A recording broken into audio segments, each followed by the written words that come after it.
Hi guys, and welcome for this podcast interview of Patrick of OneClickDapp. So welcome, Patrick. Hey, thanks. Pleasure to be here. Hope I can provide some good advice, and thanks for having me on. Yeah, I'm really glad to have you here. So I first met Patrick this summer at TruffleCon, and at first I didn't know who he was, but after I realized, oh no, it's not just a Patrick, but it's the Patrick of OneClickDapp. So can you introduce yourself and talk of how you got into blockchain, and after talk a bit about a OneClickDapp? Sure. So, OneClickDapp was a project I created. I started teaching sort of smart contracts to my friends, and then I started teaching them like in meetups. And there was a big problem, which was, people would write a contract and then they didn't have like a website to share with people, and they didn't have interface quickly, to test. And so I was like, all right, well, I got to create a tool to solve this problem, and that's what OneClickDapp was designed for. And so about like my background, I didn't study software engineering in school. I did traditional like engineering, and I was working not in software, and I kind of about 2 years ago jumped into it, feet first, and here we are today. Yeah, so I think it's pretty amazing because like in just 2 short years, like you were able to learn fast enough so that you can really produce a tool that is widely used by the Ethereum community. So that really show that for people who want to become blockchain developer, like they don't need to have started development like 10 years ago. It can happen pretty fast. And I think the success of OneClickDapp is that you really identify a specific problem and you gave a specific solution.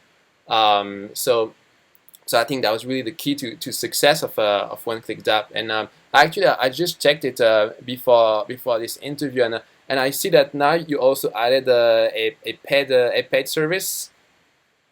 That was launched a long time ago. The paid service was always in mind, but I only did like one or two of the paid versions, so that's not really the focus. But I did recently add plugins for both Truffle and for Remix. So if you're in your Truffle project, you can actually just run like npm I OneClick, and then I think you just type OneClick, and then it creates the dApps for whatever you have deployed in your Truffle project. So it's like kind of like right there in the command line, it's going to give you an interface immediately. And then Remix also, if you just look in the plugins column and search for like OneClickDapp, it's going to be right there. So you can go directly from Remix to having it as well. Wow, that's pretty cool. So now it seems like you are working on integrating what you've done with other tools. Yeah, and it's really nice because it's a very open community. It's like Remix has the plugin system, Truffle built the plugin system, and actually now MetaMask has a plugin system as well. Yeah. And they just announced that at DevCon, and it's called MetaMask Snaps. And if you're interested, there's a Telegram group where we're trying to get ideas together for what snaps to build, and it's the channel is Snaps. That's the name of it. So yeah, I mean, the first kind of example of a snap would be, when a user goes to hit a transaction or process a transaction, it's going to kind of check if an address is a real address or not, right? So if it's like a bad account, it's on a blacklist somewhere, it might give a little warning to you, say, hey, watch out for this contract. And then eventually they're going to add a UI component so you can kind of represent your own stuff within MetaMask, which is I think this is a huge game changer, which is why I'm so excited I created the channel about it. But yeah, I mean, the Ethereum community in general, all these plugins are happening, and I'm super excited about it. I can't wait to build something for MetaMask now too. So this MetaMask Snap thing, is it like a sort of Chrome extension inside the Chrome extension? Yeah, it's essentially a plugin, but I think that for the purposes of the Google Chrome store and maybe potentially the app stores later on with Apple and stuff, the idea of having like third-party software within third-party software is like not, it's like kind of a security thing, and they're trying to like rebrand it as a snap instead of a plugin. But essentially, yeah, it's like going to be an open thing where anybody can create a snap, and when somebody lands on your Dapp, they actually get prompted to install your snap. And so then once it's installed, it like kind of lives in their MetaMask, and then wherever they are, they can view that. So one problem I see with this is there will be a lot of security consequences. So probably they need to have at least one person who review all the plugins. Right. Yeah. But yeah, I mean the possibilities of this are really endless. Wow, that's really cool. Yeah, that's one of the first snaps I think that should be built. Is kind of like a checker that like kind of checks the other snaps that you have installed. Is like, here's the good ones, here's the bad ones, and yeah, you're absolutely right there about the security concerns. Cool. So you're working on that, and I think you're also working on some DEX project. Yeah. So also around DevCon, AAVE, I think it's pronounced AVE, formerly the ETHLend group. Yeah. They announced a flash loan system, which is essentially within one block you can borrow pretty much as you want. I don't know what the limits really are, but you can borrow a lot of money in a single block so long as you return it in the same block plus a small fee, and you can do all of this without providing any collateral. So like you can just have enough gas to process a transaction, but you can have access to like $1 million of capital. Yeah. And so this is really exciting for a couple of reasons. For instance, for closing out CDPs that are under collateralized, that can be done within a single block, and you can kind of reap the benefits of doing that. And you can also do arbitrage between the DEX exchanges. You wouldn't really be able to do centralized exchanges, but it's kind of like this really interesting idea of just like having a lot of money available to you, but you don't have any real responsibility, because if the money doesn't get returned within the same block, the transaction will revert. So like nobody's really on the hook. It's like it's almost like the code is the collateral instead of you providing like Ethereum as collateral. Wow, like that's pretty crazy. Yeah, I mean, so far on my channel, I was focused in general in blockchain and Ethereum, but I really think like from now on, I will switch the focus to DeFi, because like for a long time, I think on Ethereum we were really searching what was the general focus of dApps, but I think now it's pretty clear. Like Ethereum is for DeFi, and other blockchain like Tron or EOS, they are more like for games. Yeah, like things are way more clear now. Yeah.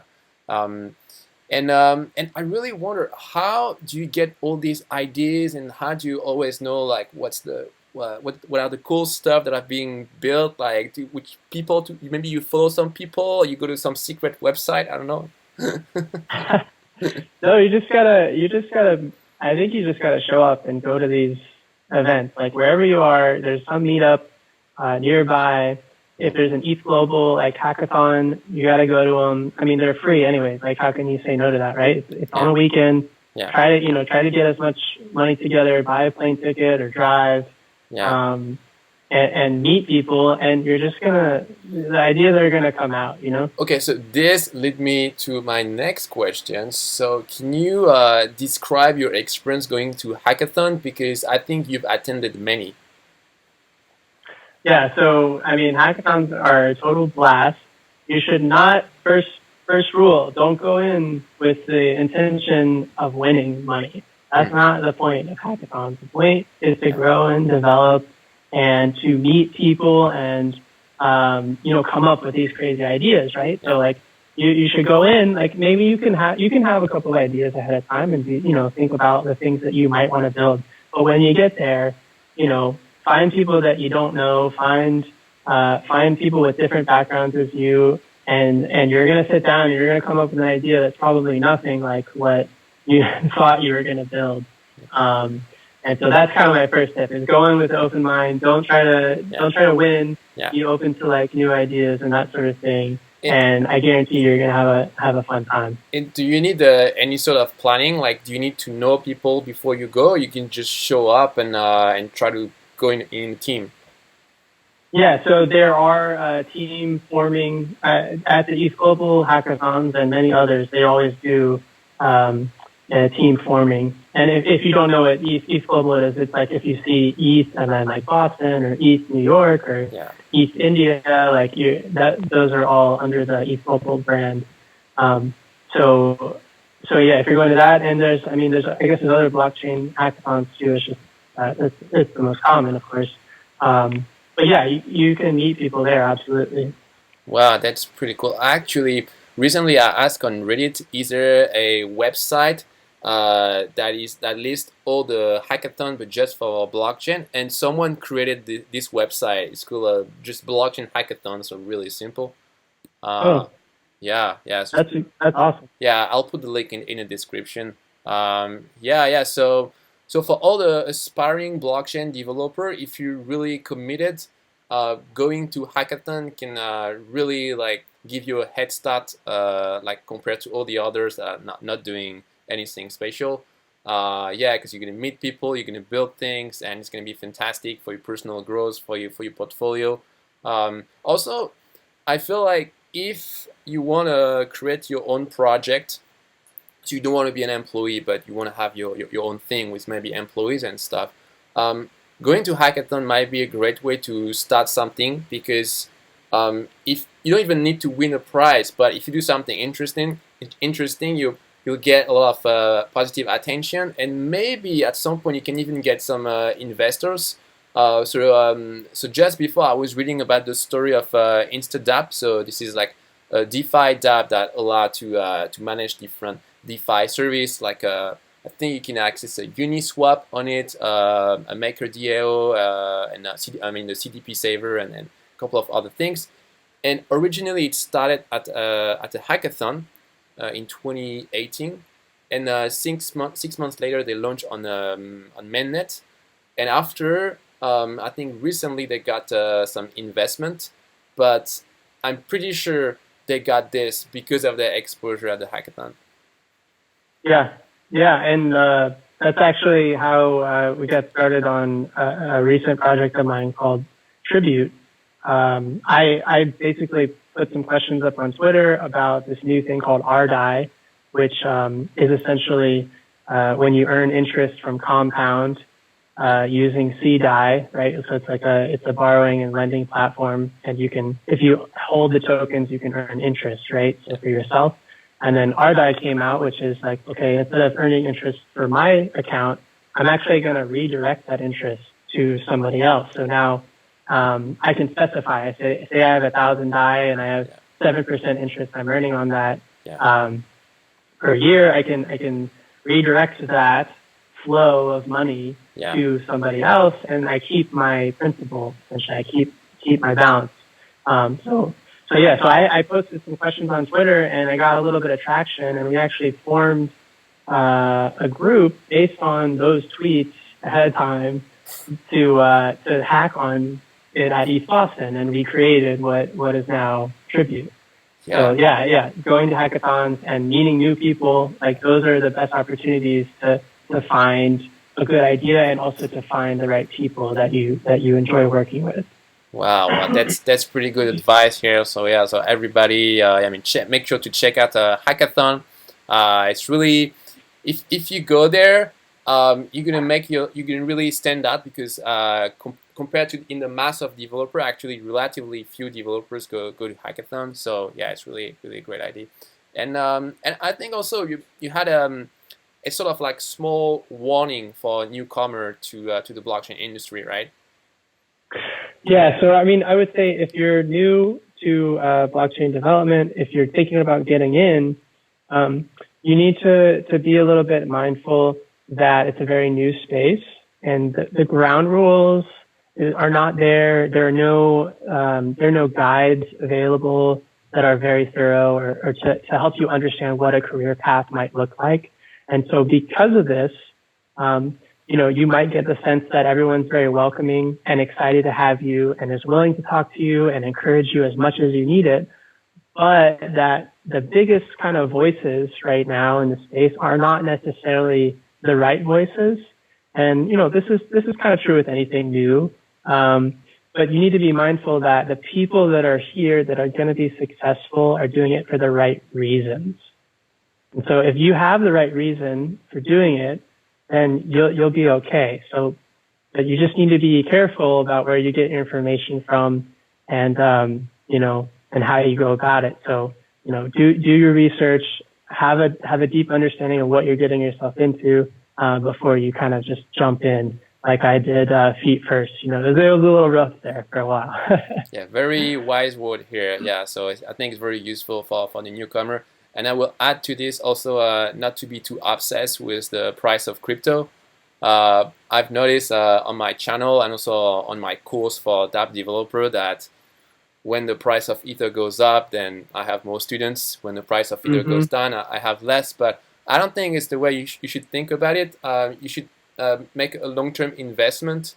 Really, Right. like if you get into it, like you go for like 2, 3, 5 years, even more, and really at the end it's going to pay off. Like even I can see it for me, like now I have much more people who start to come to me, like companies who want to hire me or people who want me to get into their project. But because I've stayed inside for like a couple of years already. But if I was obsessed with the price, then I mean I would have quit already. Yeah. Yeah, you have to be here for the right reasons, and you have to be motivated. You have to take initiative. And one of the right reasons that I think is very important is you have to kind of be here for the movement. And I know that's a very like open-ended thing, but if you're here to make the world a better place, to spread the values of decentralization, and you have all of those kind of in the back of your head driving the rest of your decisions, then I think you'll be okay. But if you're here and you're looking at the price, like you're saying, oh, this is a fad, like I don't want to get in, and like, oh, it's cool and like hip, like, those are probably not as good reasons as being here for the movement, right? Like this is kind of like a movement. We're trying to create a new internet, right? Web3, like that's what this is about. So. Yeah, agreed, Patrick. Yeah, very, very wise word here. So I think we're gonna wrap it up.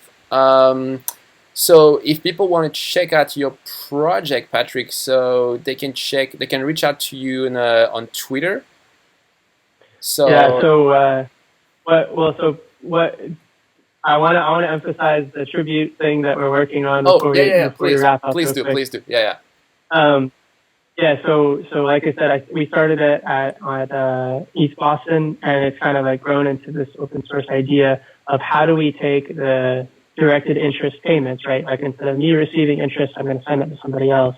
How do we kind of turn that into a product that doesn't require a lot of education? Because it's a weird concept. This is kind of like a totally new idea. Like nobody has a bank account where they earn interest and then they can actually use that to pay for something, right? Like no, you earn it and then you withdraw it and then you pay for something. Like there's a lot more steps there. The flow doesn't exist currently.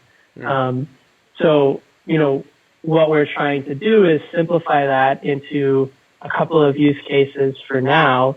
And, I guess we're kind of following the InstaDapp model, right? Like try to make it really easy, try to make it simple, like specific use cases, and then launch like individual ideas around that. So for instance, one of them is like an escrow contract where instead of, the money just sitting there and not doing anything, it can actually be earning interest. And so the idea is like, okay, if I have my rDai tokens sitting in an escrow contract, I can actually point the interest back to myself, right? Because when you put money in escrow, you don't have control of it. That's the whole point, is that someone else has control and they're managing it for you, or it's managed by the contract.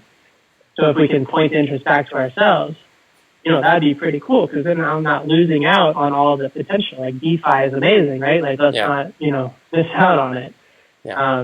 So that's an idea. And then another idea is giving to open source projects in the space. So how do we kind of split up that interest, right, into multiple different paths and go, a little bit goes to the Burner Wallet Collective, a little bit goes to Metacartel, a little bit, goes to OneClickDapp, say. And the idea of splitting up interest is very, very it takes a lot of cognitive effort. So that's what we're trying to do is really simplify it down. How do we represent interest in whole dollar amounts, for instance, like whole integer numbers? It's more easier to grasp. Because if I tell you, all right, Julian, you have 1,000 DAI and you earn 7% on that. Yeah. It'd be hard to come up with a way to say, how do you want to divide that up? Do I want to say 4% goes here and 5% goes here, etc.?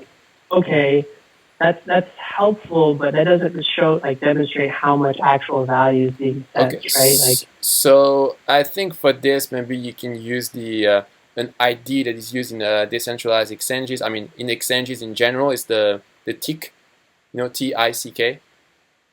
Have you heard of that? So tick means a minimum, a sort of minimum amount that you can trade. So this exists in any market. In general, you cannot trade a very, very small amount, but there is a minimum size. So you can sort of enforce this, and in the interface of the user, instead of saying of specifying some percentage, then everything can be in this unit. So this can, correct.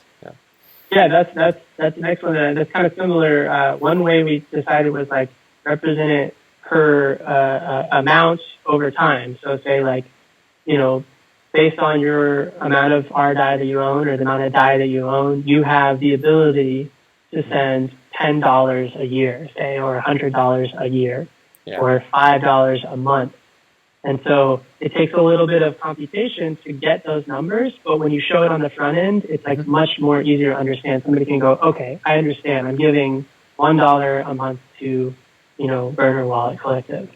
That's kind of the goal, is simplifying UI and making it easier to understand. Yeah, and not only make it more simple for the UI, but also on the smart contract side, because as you know, on smart contract, we have problem with floating point numbers, and so you have to decide on some rules so that you never have some to deal with a fraction. And recently in the project I'm currently working for, it is some DeFi project, and it took me a lot of time to come up with rules so that we never have this issue in a decentralized exchange we are building. Yeah. Well, I mean, I think we talk of everything. Do you still see something? Oh, that's good. Yeah. So yeah, guys, make sure to check out the two projects of Patrick now. So OneClickDapp and sendTribute. I'll put the link in the description. And if you want to reach out to Patrick, I also put his Twitter. And yeah, thanks Patrick for coming here. And we wish you good luck for all your project.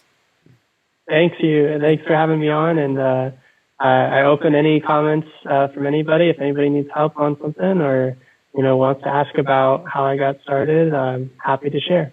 Cool. Yeah. Thanks, Patrick. Bye. All right. Thanks, Julian. Yeah.